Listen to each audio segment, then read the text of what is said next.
Começa agora o Abfinencast, videocast que celebra os 40 anos da Associação Brasileira das Indústrias de Química Fina, Biotecnologia e suas especialidades. Eu sou a Juliana Matos, eu sou jornalista e estou conduzindo as histórias inspiradoras das associadas à Bifina.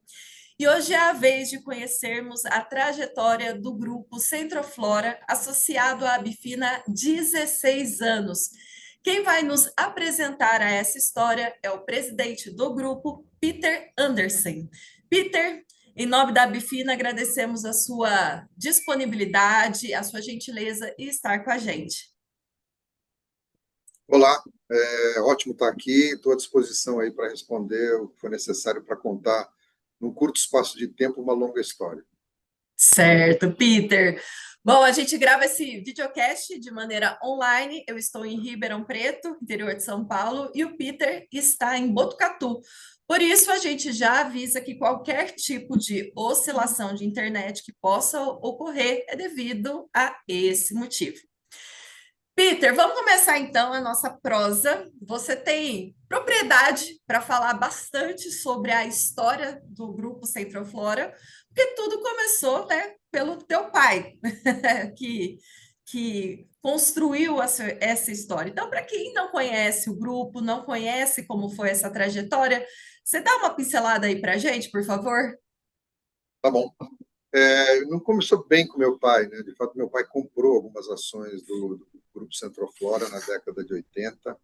Ele era um trader de café, né, dinamarquês, casado com uma brasileira, e ele acabou se aposentando, né, da multinacional que ele trabalhava em trading, e aí comprou 50% das ações da Centroflora junto a um sócio, também dinamarquês, né, que vivia no Brasil e que montou a Centroflora. Era uma empresa bastante pequena naquela época, né, tinha lá 8 funcionários, instalada ali na Nossa Senhora do Sabará, né, no sul ali da cidade de São Paulo, e foi ali que tudo começou, né? Então a empresa começou ali, fabricava extratos, né? Eu acho que talvez a grande mudança é a questão regulatória, né? O que a gente fazia, fabricava extratos naquela época e fabricar extratos hoje são mundos totalmente distantes, mas, né, a empresa veio caminhando, né? Acho que passou por várias fases, né?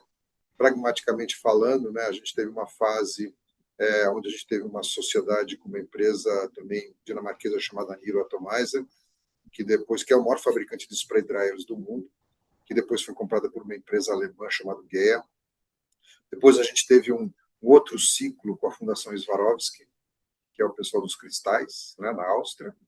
E Certo. hoje a gente se encontra solo, né? Então aí estamos numa fase, a empresa hoje está na mão da holding da minha família, então a empresa está hoje 100% dentro de capital brasileiro. Ô, Peter, e qual momento que você chega exatamente na Centroflora? No final da década de 80, né, eu me formei na Oswaldo Cruz e trabalhava, né, numa outra empresa, e aí eu saí para ajudar meu pai, né, meu pai, né, faleceu muito cedo, então eu trabalhei com ele 5 anos, 4, 5 anos, depois ele praticamente faleceu e ficou fora, então ele me convidou para trabalhar, e aí a gente pegou a Centroflora aí num estágio bem inicial. Então, de lá para cá, eu acho que tem muita história que não caberia em uma hora, mas de uma forma geral, eu acho que a gente está aqui, né, depois de muitos anos aí de luta no país, né, complexo para o empreendedorismo, mas a gente está aqui e eu acho que a Centroflora vem caminhando bastante bem, mas então a entrada foi ali no final da década de 80. Eu trabalhei, na verdade, na área de produção, trabalhei fazendo turno por uns bons anos. Eu acho que isso foi um grande aprendizado, né? Pegava muito turno da noite, porque não tinha mão de obra. Então, a gente foi crescendo, né, os altos e baixos, mas sempre trabalhando na produção, muitos anos. E depois eu fui, claro, galgando, né, para outras posições, muito ligado à área comercial desde o começo, né, desde o começo. E aí, quando meu pai faltou, aí eu fiquei sozinho, os meus irmãos vieram para trabalhar no grupo e passaram um ciclo dentro do grupo e saíram há uns anos atrás. Perfeito. Tem algum momento que você coloca como mais emocionante aí na sua trajetória dentro da Centroflora?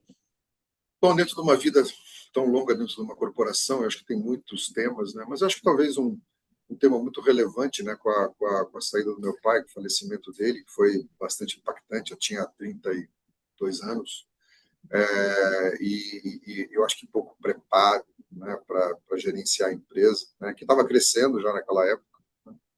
E aí eu costumo dizer que teve algumas fases na empresa que nos salvaram. Eu acho que uma fase foi um cliente nosso belga, chamava Zaire Desmet. Eu tive aí uma relação com essa empresa aí de uma maneira, acho que bastante intensa.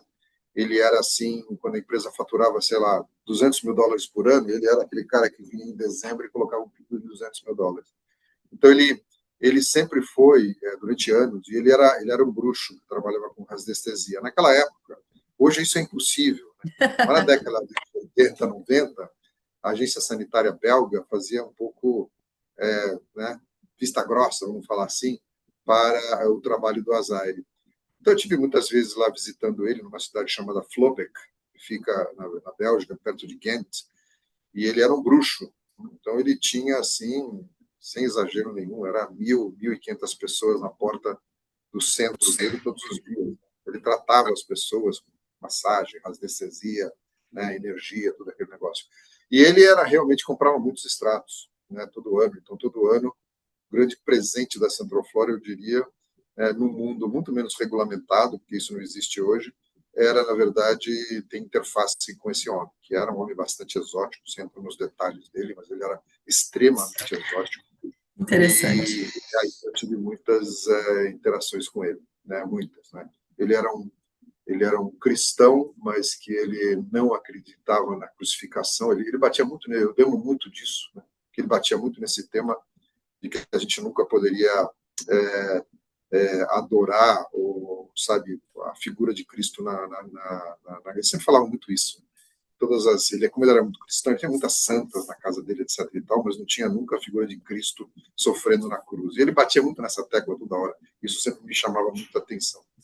Mas ele foi muito importante, eu diria, para a empresa, porque durante aí pelo menos uns 8 anos, 10 anos, ele faleceu já.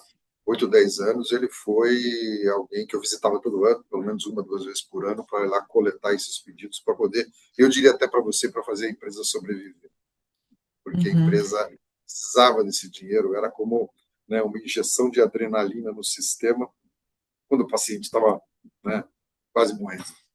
Então, eu acho que esse momento e essa pessoa foi bastante relevante. O nome dele é Azaire Desmet, que era um belga, que inclusive não falava inglês, então a dificuldade com ele era comunicar, porque ele falava flemish, pouquinho de espanhol, então eu tentava me virar Uhum. com ele falando espanhol. História interessante, Peter. Agora, as conquistas, né, os grandes marcos acabam sendo divulgados, difundidos pelo país por meio da imprensa, mas existe alguma conquista juntamente com o Centroflora, que pouca gente conhece, mas que para você teve enorme significado, te marcou bastante? Talvez, você sabe que o empresariar nesse país é uma aventura, né? A gente teve muitos altos e baixos, a empresa teve muitos, né? Principalmente com a saída do meu pai, acho que talvez com, né, mais preparo, talvez eu teria tratado esses temas com um pouco mais de cuidado, mas capacitação não era necessariamente na década de 80, 90 algo que se trabalhava muito. Você trabalhava muito, como eu costumo dizer, na enxada, no suor, né, para fazer a empresa caminhar. E era um pouco isso mesmo, né? Então, na década de 90, a gente tomou uma decisão, eu acho que extremamente arriscada, né, que foi construir esse site que está aqui, inclusive, que foi pegar dinheiro, a gente não tinha dinheiro absolutamente nenhum, e pegamos recursos do BNDES. E é claro que depois de 2 anos a gente não tinha dinheiro para pagar, porque a fábrica nem pronta estava, e naquela época juros altos, e a gente teve muita dificuldade. Né? Meus pais, minha mãe, né, segurou ali em 2, 3 meses, né? Eram prestações muito altas, a gente não tinha dinheiro, e a gente acabou quebrando, né? Literalmente não tinha dinheiro para pagar essas prestações, juros lá na estratosfera.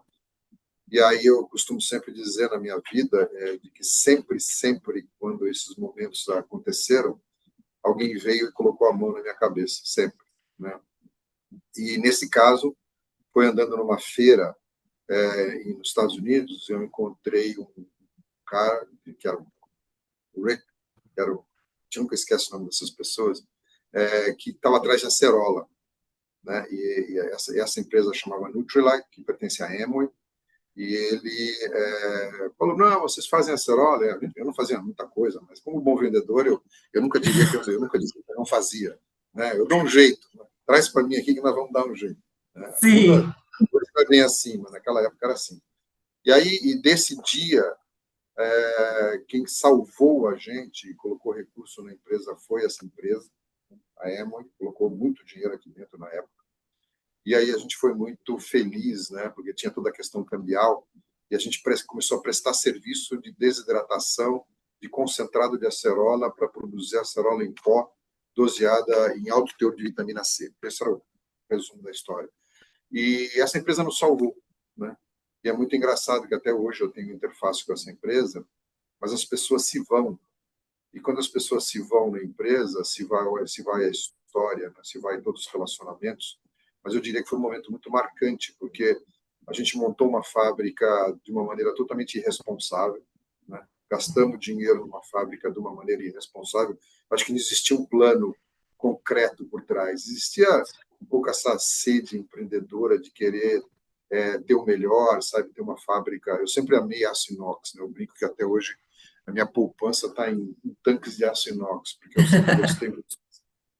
E isso foi um marco relevante para dentre alguns marcos, mas esse foi muito relevante, porque eu não sei quantos anos eu passei aqui dentro dessa fábrica, né, tentando trazer negócio para dentro da empresa, que não existia, e a luta de você fazer as coisas acontecerem. Então, eu sempre digo que a gente precisa realmente de muita energia e força do Papai do Céu para nos ajudar nesses momentos. Então, foram momentos complexos, mas são momentos, quer dizer, nós estamos de fato aqui, isso prova de que todo esse sofrimento, né, ele trouxe, né, nos trouxe até aqui, trouxe, eu acho que, grandes projetos. A Centroflora tem uma pegada muito ESG, não sei o tanto que você olhou aí do nosso negócio, mas a gente tem muito projeto voltado para a área de fomento agrícola no Brasil. Então, hoje nós temos aí mais de 4.000 famílias que cultivam plantas medicinais para o nosso grupo, e sempre fazendo agricultura social, né? Não fazendo agricultura capitalista, né? Porque é um mecanismo. Foi, inclusive, a razão que o Swarovski entrou na Centroflora, foi quando nós criamos o que a gente chama Parcerias para o Mundo Melhor, que é o programa que hoje faz gestão desses 4.000 agricultores. E foi a razão pela qual o Gernot Langes, né, que era o dono dos Swarovski na época, também faleceu, ele se encantou, né, com um projeto que basicamente tinha como objetivo tirar os intermediários da cadeia de plantas medicinais no Brasil e agregar valor nas cooperativas. E esse projeto existe até hoje, e ele, eu acho que é um sucesso, e ele caminha bastante bem, né? E hoje tem muitos brasileiros que vivem desse projeto. Sim, eu já dei uma olhadinha nas práticas de ESG da Centroflora. Já já eu quero aprofundar um pouquinho, porque realmente é um trabalho belíssimo que vocês realizam, mas focando um pouquinho nessa questão do empreendedorismo, você relatando todas essas questões de dificuldade, porque realmente empreender, todo mundo tem esse sonho. Muitas, não vou nem generalizar, mas eu vejo que muitas pessoas têm esse sonho, nem imaginam o tão desafiador que acaba sendo as situações que você vai se deparando, né, no caminho, com desde a parte de mão de obra até mesmo situações econômicas. Veja, você trazendo esse panorama da sua trajetória, né? Entrando ali no final da década de 80, e para quem eu estava ainda pititinha, né? Não, mas quem viveu aquilo, e a gente. Eu escutei muito dos meus pais a questão econômica instável que o país vivia naquele momento, né, de inflação. Então eu realmente imagino tão doloroso que era, né? Realmente você bateu a meta do mês, mas já endividado para o mês seguinte. E aí eu quero te perguntar, Peter, quem foi a pessoa que estava do teu lado e que não te fez, digamos assim, desistir, né? Eu sei, você até comentou, Papai do Céu ali sempre te abençoando, mas teve alguma pessoa física que foi fundamental para você, um mentor, mentora? Eu acho que posso dizer até minha esposa, bastante, né? Sempre esteve do meu lado em momentos bastante complexos, né? E também eu acho que a própria equipe, as pessoas, eu tenho gente que está comigo aqui há mais de 25 anos, né? Eu acho que toda essa galera viveu parte, né? Eu estou aqui já há 35, viveu parte desse processo. Então, eu diria que alguns colaboradores foram muito importantes nessa caminhada. Eu diria até os meus irmãos, né, que me apoiaram, mas eu acho que dentro de casa, né, eu tenho 4 filhos, eu acho que minha esposa, quer dizer, teve um papel bastante importante nesse processo todo, e vencer todas essas dificuldades. Você falou nesses momentos todos, a gente viveu todos esses planos, né, que você também não estava nascido em 85, ali por ali você tinha lá o plano cruzado, o plano real. O Brasil sempre foi um país muito turbulento, né, na questão econômica, né? Até hoje a gente ainda vive, né, num país que tem as taxas de juros mais altas do mundo. Então, isso tudo cria muitas dificuldades, né? E eu também sou presidente da Biquif, eu estou na diretoria da Biquif, da Bifina, mas a Biquif é uma associação meio irmã, né, da Biquif. Como presidente da Biquif, a gente trabalha muito esses temas, né, os temas de dependência, os temas de startup, da necessidade de fazer propriedade intelectual no Brasil. Eu acho que esse talvez é o nosso futuro, está aí, né? Acho que o meu papel, antes de ir para o conselho da empresa, né? Hoje eu estou muito na área comercial, meu papel é muito de deixar essa empresa sólida para os próximos anos, né? Eu tenho, graças a Deus, um filho, né, que entrou na empresa aí há 3 anos, tem me ajudado bastante, o Lucas. Isso eu acho que é bastante relevante, você saber que alguém vai poder gerenciar, tocar e continuar esse sonho, né? Então eu diria para você que eu diria que essa energia, né, que você pode chamar da forma que você quiser, mas eu diria que essa energia sempre me ajudou muito, né? Essa energia de você acordar todo dia de manhã cedo e não desistir nunca. Eu acho que você não pode desistir, você não pode abaixar a cabeça, porque os momentos e os golpes são duros, né? Eles são duros, na vida eles são bem duros. Então você tem que ter gente do teu lado, gente que te apoia, gente que te decepciona, tem de tudo, né? Numa carreira, né? Tem de tudo, né? Mas eu diria que as pessoas que apoiam e que querem conduzir de uma maneira produtiva, eles acabam vencendo, a gente acaba vencendo, né? Porque eu gosto muito daquela metáfora de você pensar numa rua, numa estrada, aonde você tem entradas, tem pessoas que entram, saem, e tem aquelas que entram naquela rodovia e ficam com você muitos anos, né? Que são as pessoas fiéis, as pessoas dedicadas a uma causa. Porque eu falo sempre, a Centroflora é uma causa, indiretamente, a gente afeta muitos e muitos brasileiros de regiões muito pobres. E eu falo muito quando você visita essas comunidades, a gente também tem um projeto, né, de colheita de jaborandi no Nordeste do Brasil, Norte e Nordeste do Brasil, são 30 mil brasileiros que vivem da colheita do jaborandi. Quando você visita essas comunidades, a sua vida transforma, porque são irmãos nossos, são brasileiros, brasileiros muito diferentes, muito simples, muito básicos, muito bons, né? Um Brasil que talvez a grande maioria dos brasileiros não conhece, mas quando você visita essas comunidades e vê o trabalho desse brasileiro, você vê que você precisa continuar a lutar. Então, esse é um dos motivos, por exemplo, que te faz levantar todos os dias ainda para dedicar o seu tempinho à Centroflora? O que está te movendo hoje em dia, Peter? Eu não diria nem que é um tempinho, Juliano, eu acho que é um tempão. Eu acho que eu ainda trabalho muito, né?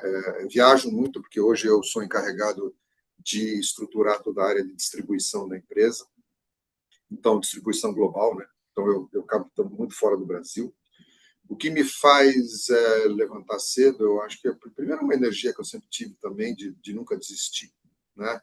E tentar sempre seguir, tentar fazer. dessa empresa uma empresa sólida, uma empresa bem reconhecida. Eu digo sempre, esse talvez é um tema bem relevante, de que você não é confiável como pessoa física, nem como pessoa jurídica na verbalização da confiança. A confiança é sempre um aspecto temporal, né? Você é confiável, eu te conheço há muito tempo e eu sei que eu posso confiar em você, né? Uma corporação é exatamente isso também. Eu confio numa corporação depois que ela viveu determinados anos e ela sempre esteve presente, né, nas suas relações, né? Então, isso é talvez um dos grandes ganhos que você ganha, que eu acho que eu ganhei e que a nossa empresa ganhou, é o prêmio de ser uma empresa consolidada, responsável, admirada. Tudo isso eu acho que é uma conquista de muitos anos, né? E isso talvez hoje, né, dentro de uma sociedade ansiosa, né, as mídias deixaram toda a sociedade muito ansiosa, e é mais difícil construir isso, porque as gerações elas têm que ser mais ansiosas e quererem conquistar as coisas numa velocidade, às vezes, não compatível com a realidade de um crescimento corporativo, né? E o que você sempre olha é sempre aquilo que dá certo, né? A imprensa, o mundo, né, da pessoa física e da pessoa jurídica sempre mostra o que dá certo. O que dá errado, que eu diria que é a maioria, isso não se expõe muito. Quem Não. vive o que dá errado, né, ele sofre e fala, pô, sou só eu. Não, você não está sozinho. É porque o mundo hoje é moldado para você sempre contar a história daquilo que dá certo. E isso é um problema na saúde mental das pessoas. Na realidade, até aquilo que não é mostrado, que o que dá errado acaba sendo com mais frequência daquilo que dá certo até, né? Que a gente vai lidando com esses empecilhos, mas que realmente eles fazem parte, né, dessa Sim. questão. O Peter, mas hoje o que que você diria para o Peter lá do começo, quando entrou no grupo Centroflora? Você tem algum conselho para aquela pessoa? Tem. Eu diria que talvez o meu grande erro foi não ter me capacitado tanto, que eu acho que capacitação é importante na formação. Quando você se capacita, e eu acho que nem é culpa dos meus pais, meu pai morreu muito cedo, como eu mencionei, não é nem necessariamente culpar ninguém, né? Culpar a mim mesmo. Né? O que eu recomendo e falo sempre, né? Eu acho que os meus filhos todos foram educados de uma maneira muito mais estruturada, né? Eu cobrei muito a educação deles. Então, minha recomendação é se capacite todos os dias da sua vida, não deixe de se capacitar, porque é um mecanismo para minimizar os seus erros, né? É claro que o empreendedorismo é a arte de tropeçar. Você tropeça mesmo no empreendedorismo, faz parte do processo, né? Você pode dar sorte, você pode não dar sorte, você pode estar na estação quando o trem, né, não chegou ou já passou, tem vários aspectos, mas eu diria que a maior sorte do empreendedor é o suor, né? Você precisa trabalhar duro, escolher pessoas boas, né? E quando você é pequeno, isso é difícil, porque eu não tenho dinheiro para pagar seu salário, né? Porque você ganha mais do que a minha empresa pode pagar. Então, no começo, é muito duro esse processo, porque é um processo que precisa, né, de você trabalhar mais ainda, né? E ter pessoas que acreditam no teu trabalho e falam, vamos junto, que um dia nós vamos ganhar. A gente, graças a Deus, teve isso.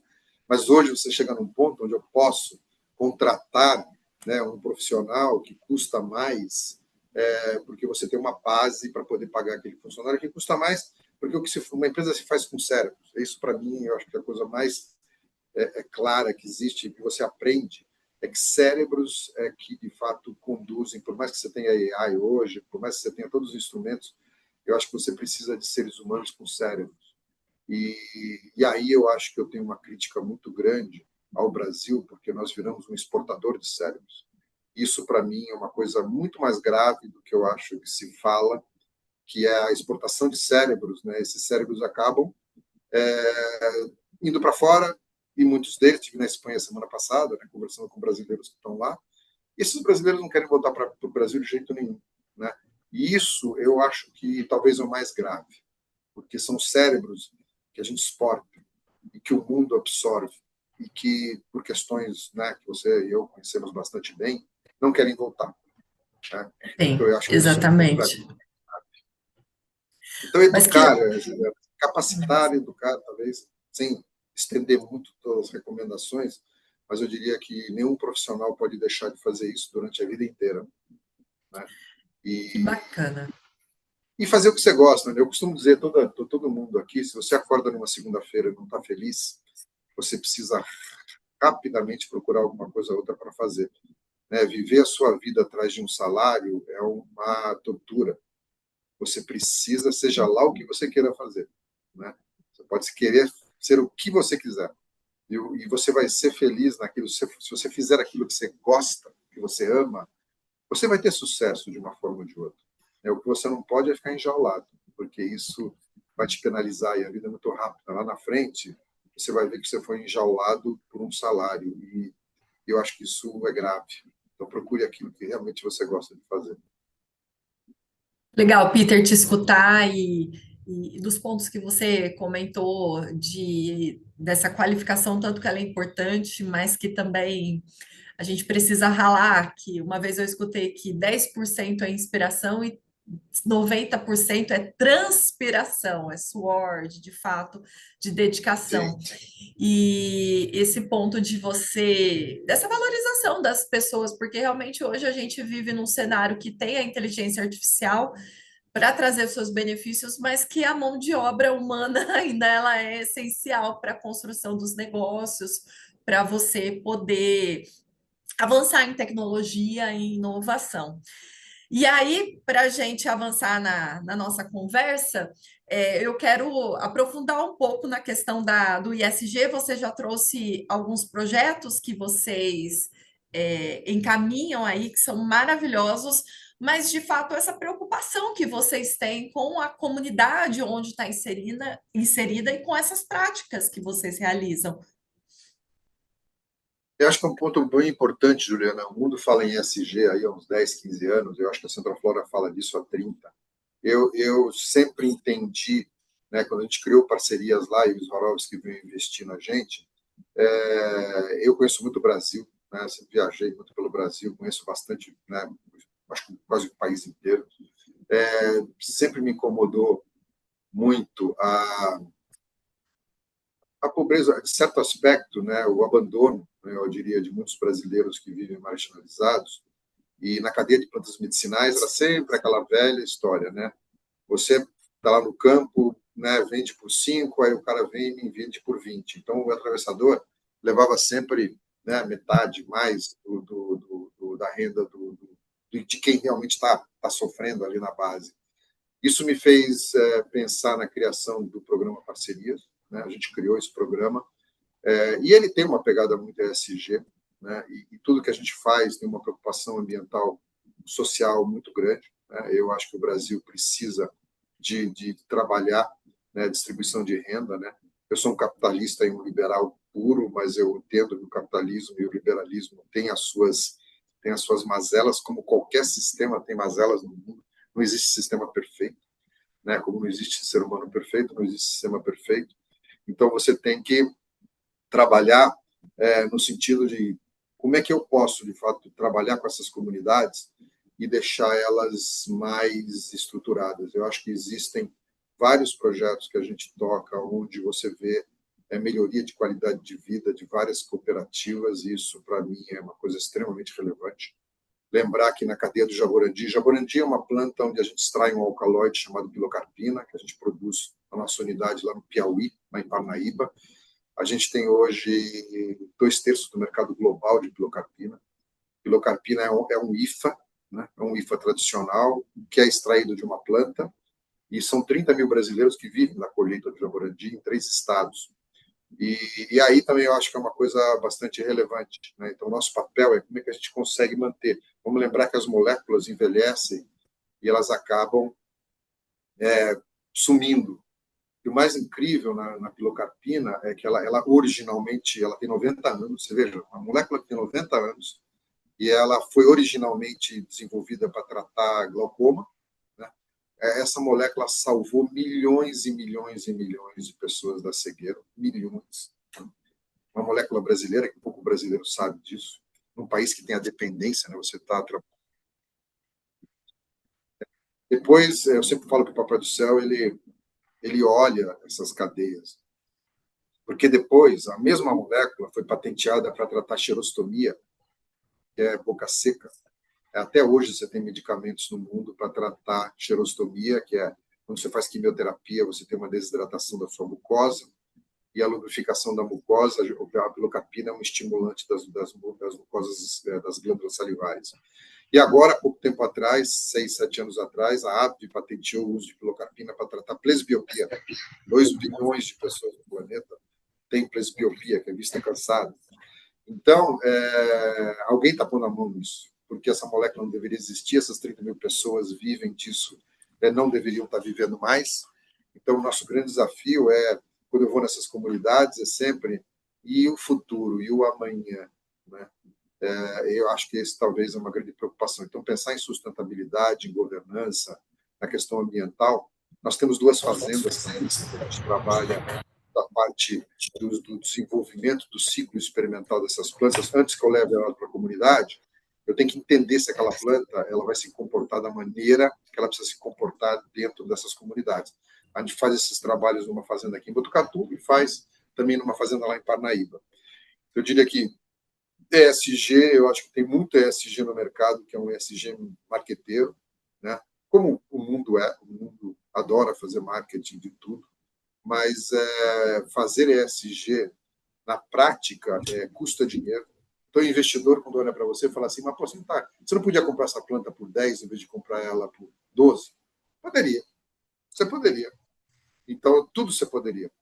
Mas a questão é o que você tem, na verdade, como missão na condução de uma empresa. Eu acho que isso é mais forte. Se isso vai perpetuar, quem sabe, não cabe a mim, né? Cabe às futuras gerações.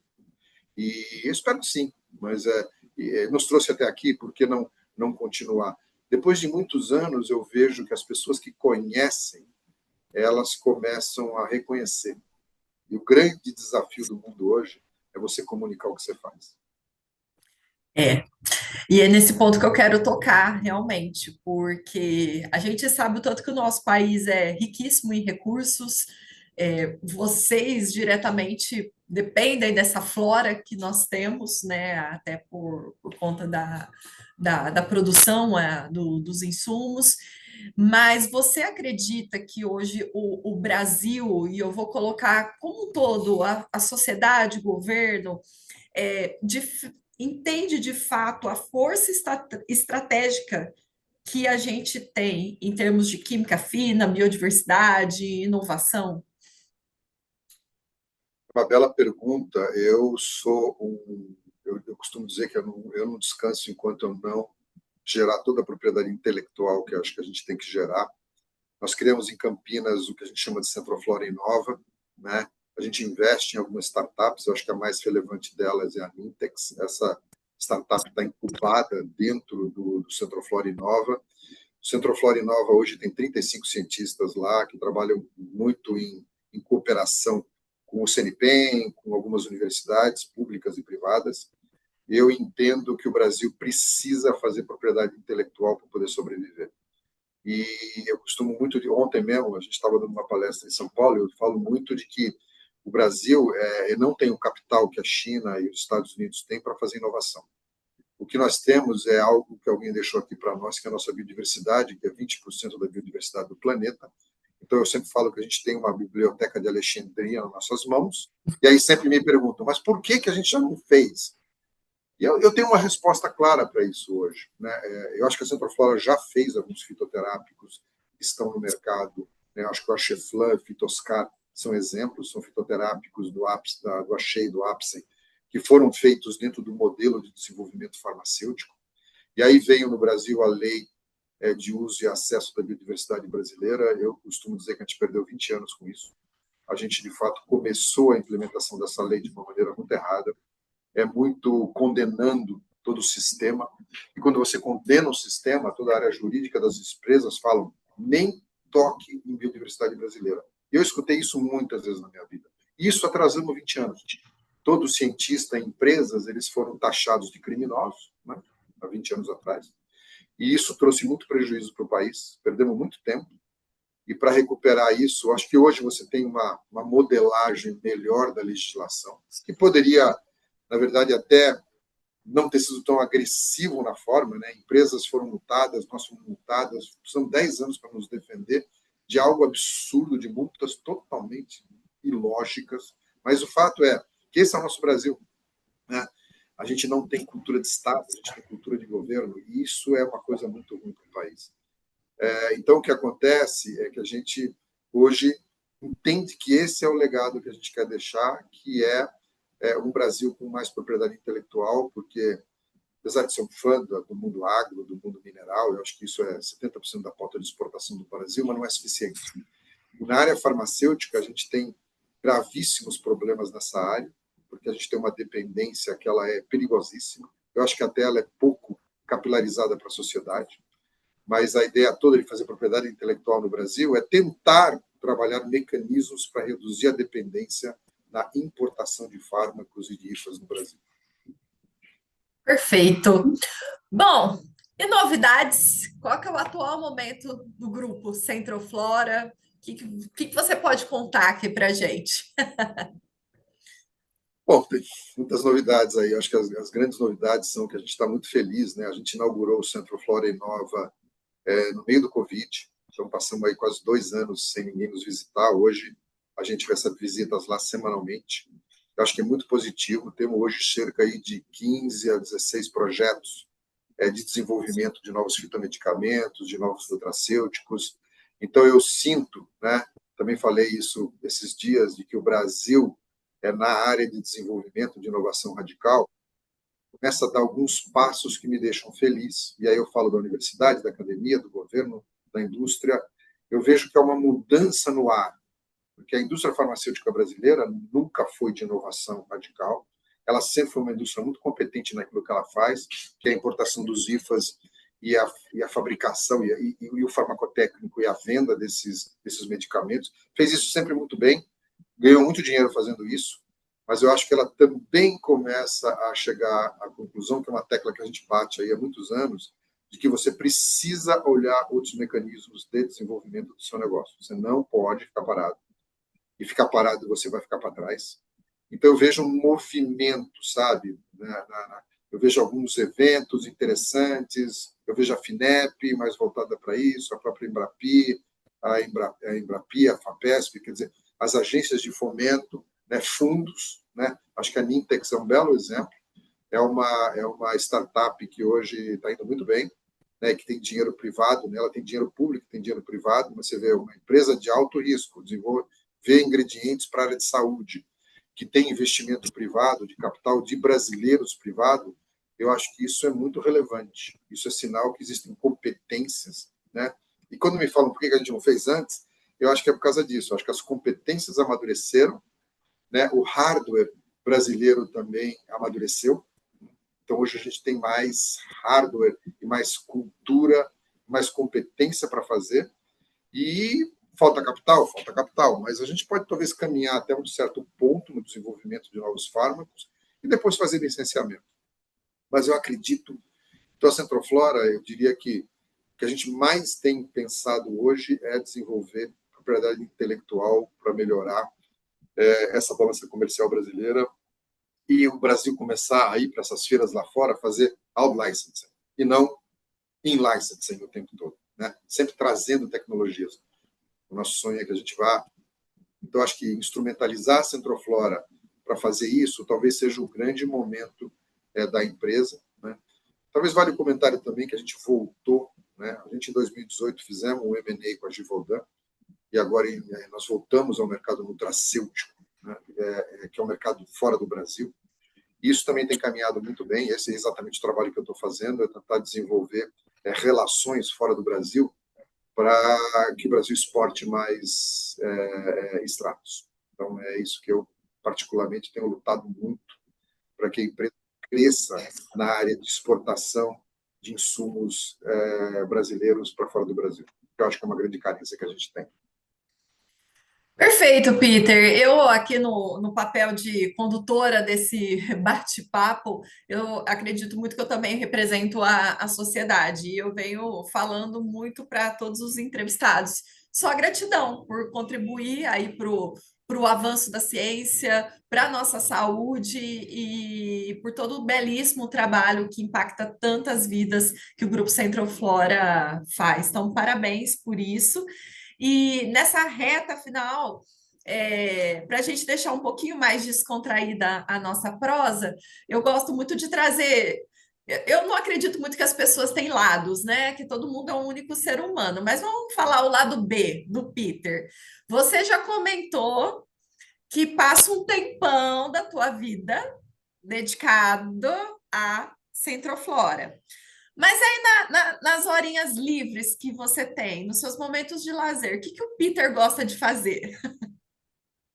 Eu viajo o mundo, né? Eu te falei, eu estou viajando muito, e é claro que nessas viagens você acaba sempre arrumando espaço, né? Eu sempre fui muito esportista, né? Joguei bola há muitos anos, né? Nasci em Santos, né? Sou santista fervoroso, sou daqueles que quer o Neymar na Copa do Mundo, sou alguém que, claro, futebol menos hoje, a idade já começa a complicar para isso, mas ainda jogo tênis. Gosto muito de mergulhar, mergulho com meus filhos aí no mundo inteiro, a gente mergulha, né? Tivemos até em Galápagos agora 2 anos seguidos, que é a Disneylândia dos mergulhadores.